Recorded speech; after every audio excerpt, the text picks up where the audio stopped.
Welcome to competitive exams corner. ఈ యొక్క banking awareness సిరీస్కు స్వాగతం.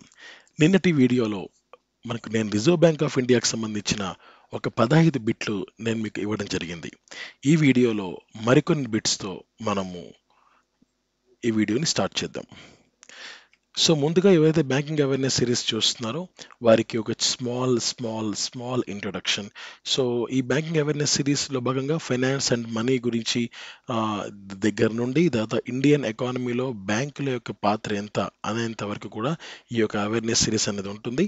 అండ్ ఈ యొక్క వీడియో ప్రతిరోజు 7కు మీ ముందుకు వస్తుంది.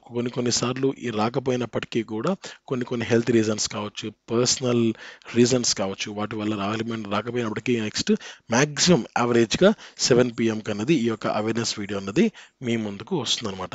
వాటితో పాటుగా ఒక బ్యాంకింగ్ అవేర్నెస్కి సంబంధించిన ముఖ్యమైన బిట్స్ కూడా నేను మీకు అందిస్తూ ఉంటాను.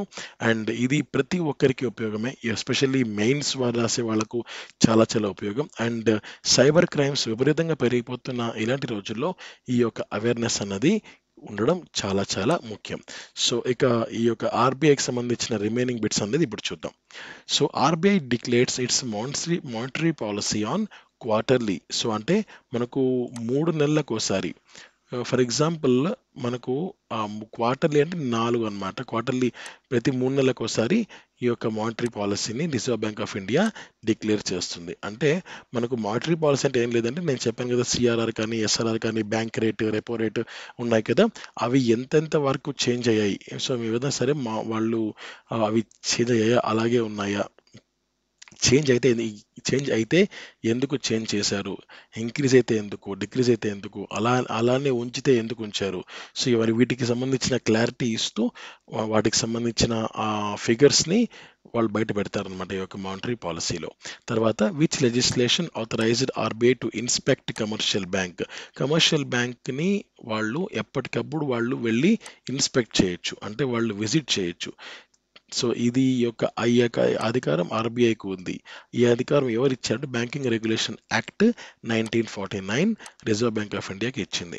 Next, the amount of commercial bank needs to maintain in the form of cash, gold, government approved securities before providing credit to customers is known as the statutory liquidity ratio. Next, rate of interest which RBI charges on the loans and advances provided to commercial bank called as a bank rate. So నేను ఇవి already discuss చేశాను, so అందుకే ఇప్పుడు just skip చేస్తున్నాను.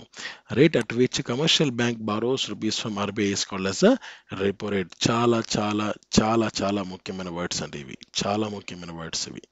Next, in how many languages is rupee printed on a currency note in India. So మనకు ఒక note మీద ఎన్ని లాంగ్వేజెస్ ప్రింట్ అయి ఉంటాయి అంటే 18 లాంగ్వేజెస్ అన్నమాట. సో నోట్ మీరు వెనకాల తిప్పితే, so back side of the note అన్నది మనకు 18 లాంగ్వేజెస్లో ప్రింట్ అయి ఉంటుంది. Next, rate at which scheduled banks could borrow funds overnight from the Reserve Bank of India against approved government securities called as a marginal standing facility. Next, who served as both governor of RBI and finance minister of India. ఇది చాలా చాలా ముఖ్యమైన bit అండి. Reserve bank of India గవర్నర్గా కాకుండా, అంటే governor of ఆర్బీఐతో పాటుగా finance మినిస్టర్గా కూడా వర్క్ చేసిన వ్యక్తులు ఎవరు అంటే సిడి దేశ్ముఖ్ అండ్ మన్మోహన్ సింగ్. వీళ్ళు reserve bank of India governor గాను ఫైనాన్స్ మినిస్టర్ గాను 2 రకాల పదవుల్లోనూ వర్క్ చేసిన వ్యక్తులు వీళ్ళిద్దరు, CD Deshmukh, Manmohan Singh. Next, the amount of funds that the banks have to keep with RBI is cash reserve ratio. Next, the national housing bank is wholly owned by RBI. Next, which one was recommended by RBI as a part of anti-money laundering measures? Answer, KYC norms, అంటే know your customer norms అన్నమాట.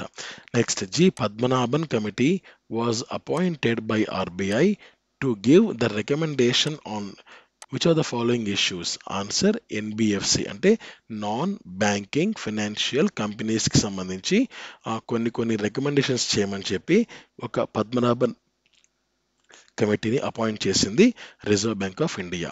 Next, reserve bank of India constituted committee under the championship of Suma Varma to review the ombudsman scheme on 7th January 2013. 2013 జనవరి 7న ombudsman scheme సంగతి గురించి కొంచెం review చేయండి అని చెప్పి సుమా వర్మ గారిని ఒక కమిటీ ఏర్పాటు చేసింది reserve bank of India. Next, Raj Mannar committee has been constituted to give recommendations on changing banking laws and regarding cheque bounce. So banking చట్టాల గురించి, తర్వాత చెక్ బౌన్స్ గురించి ఏదైనా సరే కొన్ని మార్పులు చేర్పులు ఏవైతే ఉంటాయో వాటిని గురించి రికమెండేషన్స్ ఇవ్వండి అని చెప్పి రాజమన్నార్ కమిటీని వాళ్ళు ఇన్స్టాల్ చేసింది రిజర్వ్ బ్యాంక్ ఆఫ్ ఇండియా, ఏర్పరిచింది. తర్వాత ways and means is the load of advances provided by RBI to state government. Next, what is the animal on insignia of the RBI? ఆర్బీఐలో ఉన్న ఒక అనిమల్, అది ఇమేజ్ ఏంటి అంటే answer is a tiger, which was recently promoted securities trading corporation of India limited STCI jointly with the public sector banks. Answer, Reserve Bank of India. Next, predecessor of RBI is a Imperial Bank of India. Next, RBI is solely responsible for the safety and stability of the banking sector. Okay, next.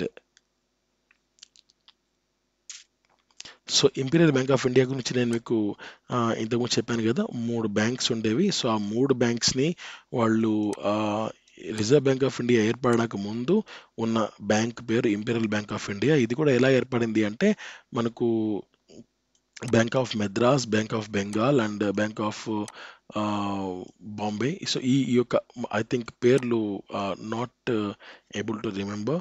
So ఈ ఒక 3 పేర్లు ఏవైతే 3 banks ఏవైతే ఉంటాయో ఆ 3 బ్యాంక్స్ని presidential banks అంటారు. So ఆ presidential బ్యాంక్స్ని 3టిని కలిపితే ఒక బ్యాంక్ని వాళ్ళు ఆ 3టిని మెర్జ్ చేసి ఒక బ్యాంక్ తయారు చేశారు. ఆ బ్యాంక్ పేరు imperial bank of India.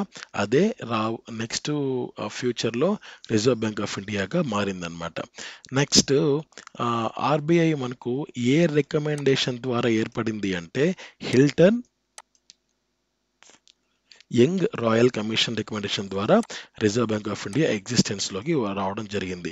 Reserve bank of India main branch firstly situated at Calcutta. ఇప్పుడు Mumbai is the headquarters of reserve bank of India. But Mumbai కన్నా ముందు మొదటగా కలకత్తాలో ఉండిందనమాట. నెక్స్ట్, అందుకే ముంబైని ఫైనాన్షియల్ క్యాపిటల్ అని పిలుస్తారు, ఆఫ్ ఇండియాగా పిలుస్తారు. Next, reserve bank of India has the sole right to issue currency of all denominations except 1 rupee notes issued by Ministry of Finance. ఒక రూపాయి నోట్లు తప్ప మిగిలిన అన్నీ కూడా రిజర్వ్ బ్యాంక్ ఆఫ్ ఇండియానే కరెన్సీ నోట్స్ని ఇష్యూ చేస్తుంది. సో ఆ 1 రూపాయి నోట్లు కూడా ministry of finance, government of India issue చేస్తుంది అనమాట. సో ఇవి రిజర్వ్ బ్యాంక్ ఆఫ్ ఇండియాకి సంబంధించిన కొన్ని ముఖ్యమైన బిట్స్ అనమాట. అండ్ నెక్స్ట్ రేపటి బ్యాంకింగ్ అవేర్నెస్ వీడియోలో మరొక కొత్త టాపిక్ని మనము డిస్కస్ చేసుకుందాం. Thank you. జై హింద్.